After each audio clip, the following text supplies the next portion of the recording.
Tanzania inafungua zaidi soko lake la hati fungani za serikali kwa raia wa nchi nyingine. Lakini kwa nini jambo hili linazua mjadala?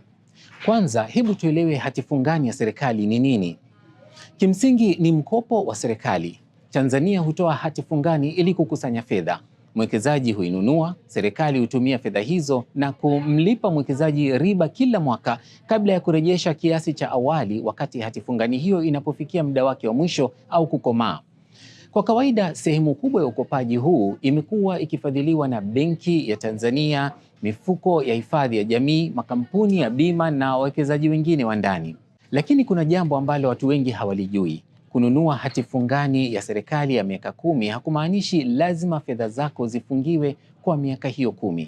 Hati fungani za serikali zinaweza kuuzwa na kununuliwa katika soko la pili.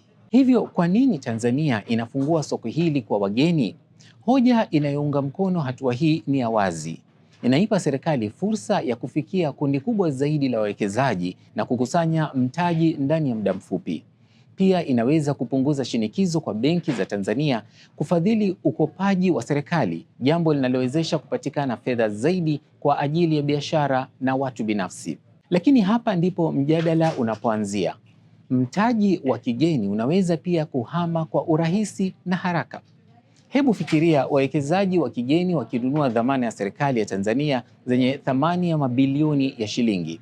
Iwapo wataanza kuwa na wasiwasi kuhusu uchumi wa Tanzania, thamani ya shilingi au viwango vya riba duniani, wanaweza kuziuza dhamana hizo kwa wawekezaji wengine na kubadilisha fedha walizopata kuwa dola au sarafu nyingine ya kigeni.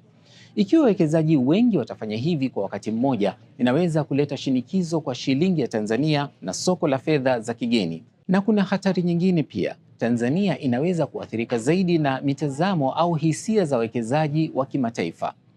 Wakati imani ikiwa imara, raia wa kigeni wanaweza kutoa fedha zaidi au huenda wakasaidia kupunguza gharama za kukopa. Hata hivyo, imani inaposhuka, wawekezaji wanaweza kudai faida kubwa zaidi, jambo linalofanya gharama za serikali kukopa kuwa juu zaidi. Pia kuna suala linalohusu wawekezaji wa Tanzania. Je, ni sahihi kuruhusu raia wa kigeni kushindana na wazawa katika kununua dhamana za serikali?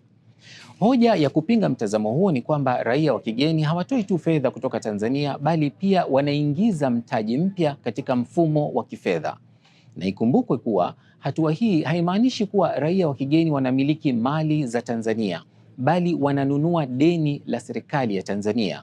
Kwa hivyo, swali ni je, Tanzania inaweza kuvutia fedha kutoka nje kwa ajili ya kufadhili maendeleo bila kujiweka katika hatari kubwa ya kutegemea mtaji unaweza kuondoka mara moja? Huo ndio uwiano ambao Tanzania italazimika kuudhibiti.